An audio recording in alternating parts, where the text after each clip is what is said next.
Salut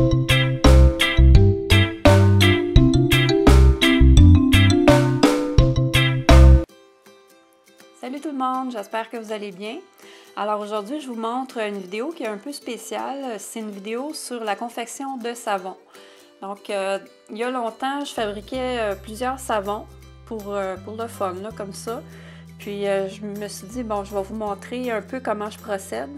Donc, c'est pas dangereux. C'est pas comme les savons à la soude. Les savons à la soude, on doit faire vraiment très attention. Il faut même mettre un masque pour les yeux parce qu'il y a des produits qui sont dangereux.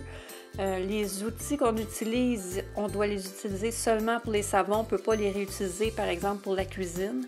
Donc, c'est une autre chose. Mais moi, ce que je vais vous montrer, c'est les savons à la glycérine. Donc, il n'y a aucun danger, c'est facile à faire. On peut même en faire avec des jeunes enfants. Donc, je vais vous montrer comment fabriquer ce savon-là qui est à la lavande.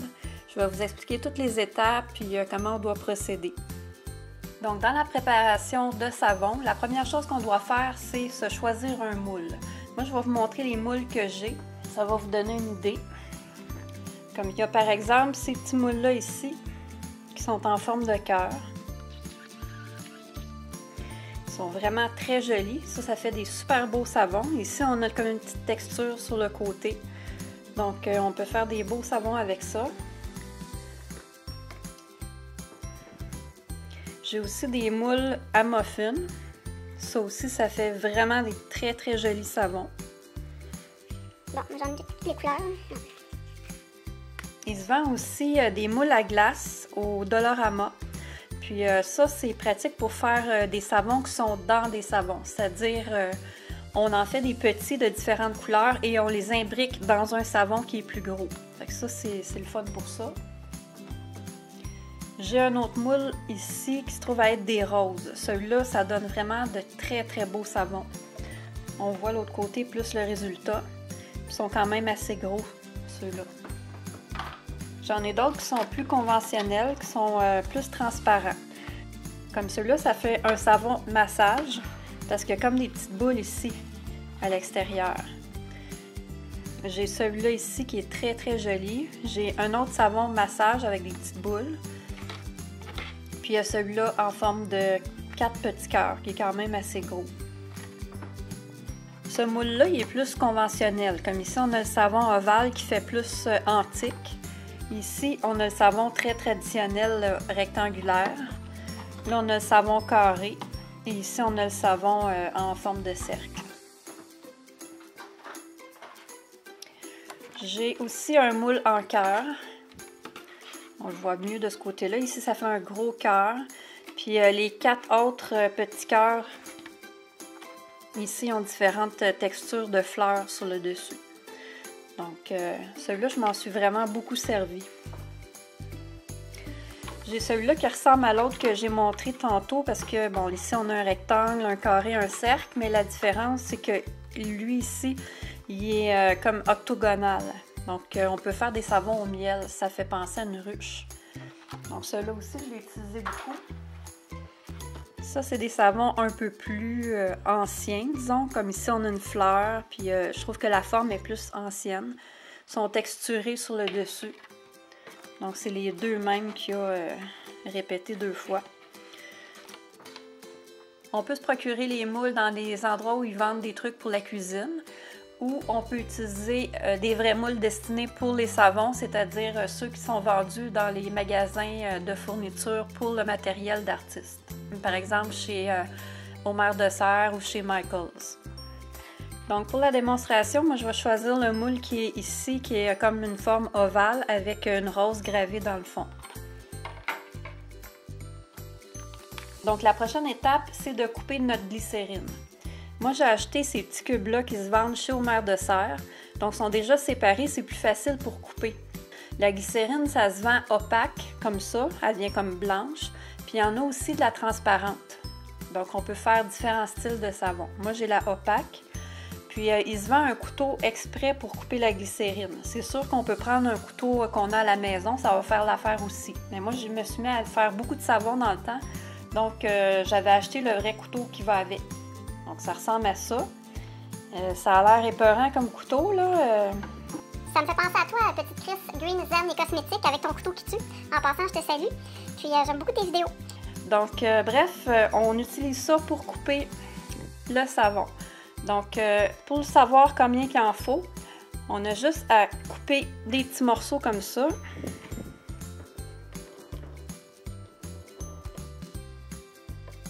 Donc, on se met vis-à-vis les espèces de lignes, là, puis on coupe des petits morceaux. C'est pas difficile, c'est plutôt... ça glisse tout seul.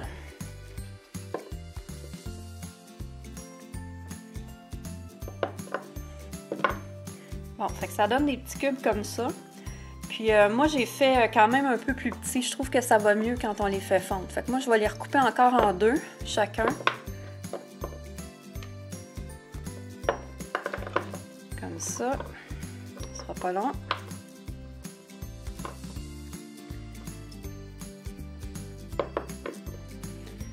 Bon, fait que je me retrouve avec des petits morceaux comme ça.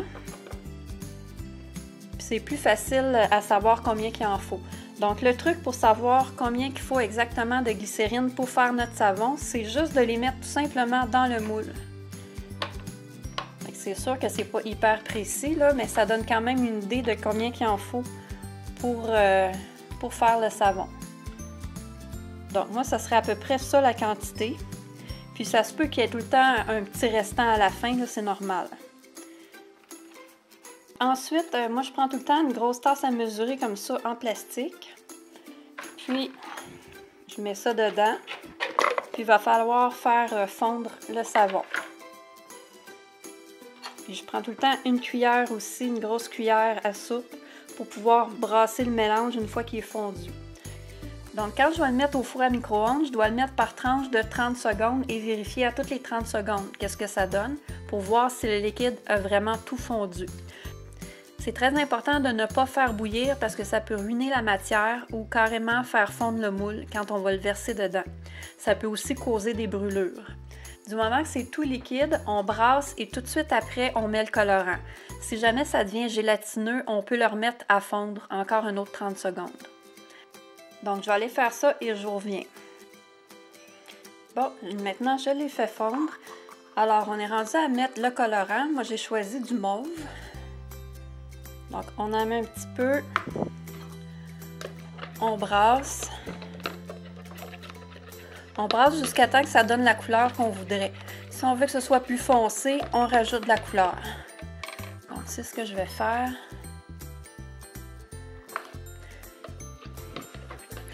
Il faut tout faire ça quand même assez rapidement parce que le savon, il fige très vite. Donc, on se dépêche un peu en le faisant.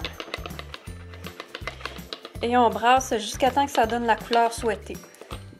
Donc, je vous montre un peu. Là, j'ai encore des petits grains. Donc, je vais brasser un petit peu plus.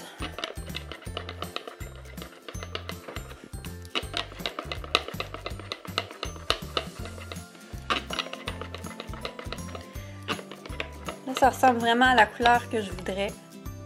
C'est comme ça. Donc, ensuite, on met notre huile essentielle. Moi, j'ai choisi l'huile essentielle de lavande.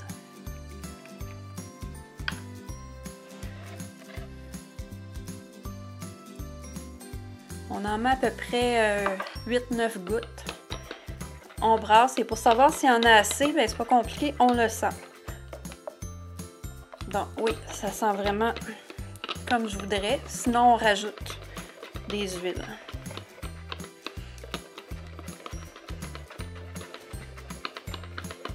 Donc, quand on a terminé, on a juste à le remplir dans le moule.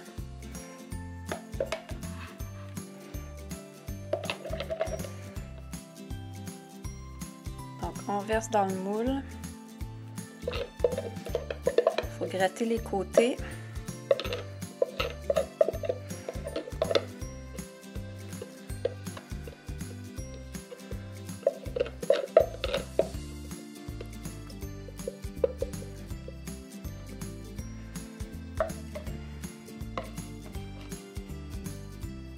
Pour nettoyer la tasse à mesurer, c'est pas compliqué, on met juste de l'eau chaude et du savon et on frotte avec un petit pad, les pads qu'on utilise pour nettoyer les chaudrons.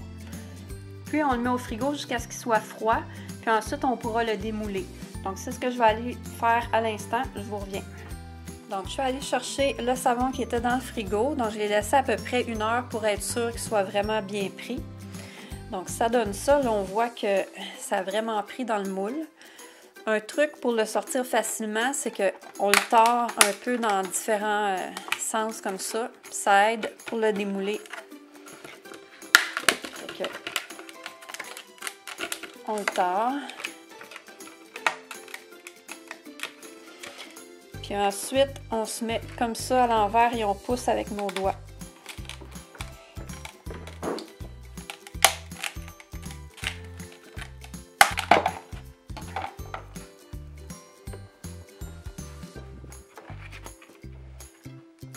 Et ça donne finalement ça ici.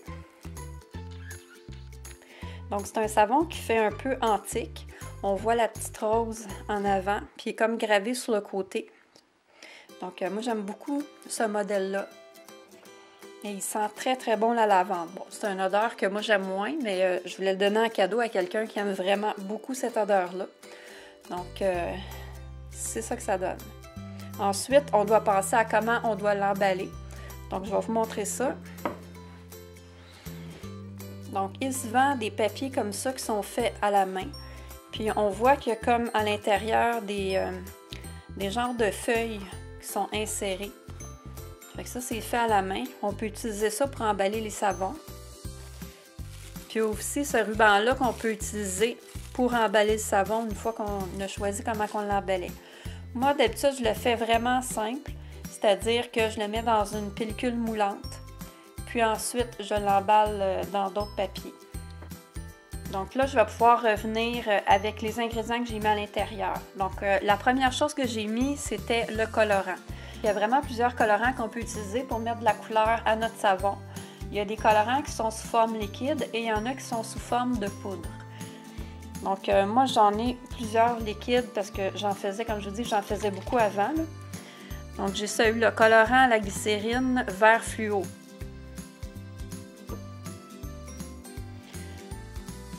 J'ai celui-ci aussi qui est mica corail. Donc lui, la couleur c'est corail, mais il y a du mica aussi à l'intérieur. Du mica, c'est une substance qui lui donne l'effet nacré, un peu comme les perles. J'ai lui qui est couleur tangerine. J'ai glycérine fuchsia. Donc je trouve que c'est des jolies couleurs à mettre pour les savons. Ceux-là, il en reste presque plus. C'est bleu nacré. Celui-là aussi, il y a du nacre, on le voit un peu. Lui, je l'ai beaucoup utilisé. Il y a glycérine vert, ça c'est plus traditionnel comme couleur. Des fois, il faut les brasser. Là. Comme lui, c'est glycérine or, donc ça donne les couleurs or au savon. C'est vraiment joli. Ici, j'ai 3 petits pots. Bon, le rouge, bleu, jaune. Ça aussi, bon, bleu, jaune, rouge, la même chose, là, mais d'autres sortes de pots. Puis ici, on a un jaune. Celui-là, il est en poudre. Ça vient dans des petits pots. C'est oxyde de fer noir. Donc lui, je l'avais choisi parce que je voulais faire des savons à la réglisse noire. Donc c'est pour ça que je trouvais ça intéressant, des savons noirs. Donc j'ai choisi celui-là. Donc c'est une poudre. J'avais mis du papier collant pour pas que ça tombe.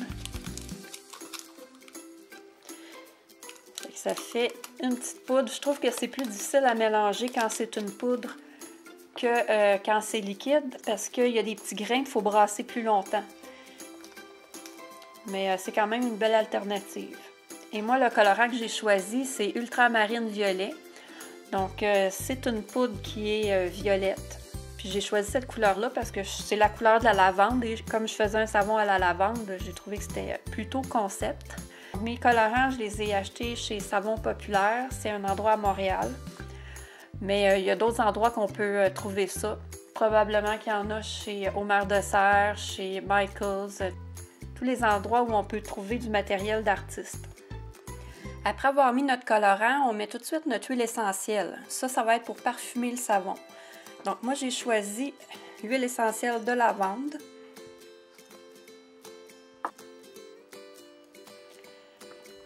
Donc j'ai aussi celle à l'arbre à thé. Il y en a au gingembre, il y en a à la cannelle. Il Il y en a à la bergamote. J'ai aussi romarin. Donc, j'ai vraiment tout un choix. Ici, c'est anis. Celui-là, je n'avais pris beaucoup parce que j'aimais beaucoup les savons à l'anis. J'en ai aussi de Aromazone. Ça, je sais que c'est un endroit en France où on peut se procurer des huiles essentielles.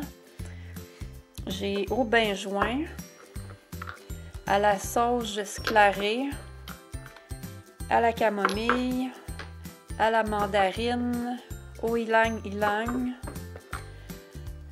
à l'eucalyptus, à la verveine des Indes, au patchouli, au citron. Celui-là aussi, je l'ai utilisé beaucoup. Puis, il y en a aussi qu'on peut fabriquer nous-mêmes chez Mère de Serre. Ils ont des petits ensembles, je vais vous montrer. Donc, je l'ai ouverte. Sur le dessus des bouchons, on écrivait à quoi c'était. Comme celui-là, c'est au melon. Puis, qu'est-ce qui est le fun avec ça, c'est qu'on pouvait mélanger les odeurs. Donc ça, c'est pas des huiles essentielles, mais c'est des odeurs différentes. Comme j'avais au melon, j'avais noix de coco, framboise noire, framboise rouge, à la mangue. On peut mettre des odeurs aussi qui ne sont pas nécessairement des huiles essentielles dans nos savons. Comme ici, j'ai muguet, bleuet, détente du matin, jardin japonais, fraise, poire, pêche, noix de coco. Bref, il y a beaucoup d'odeurs qu'on peut mettre dans nos savons.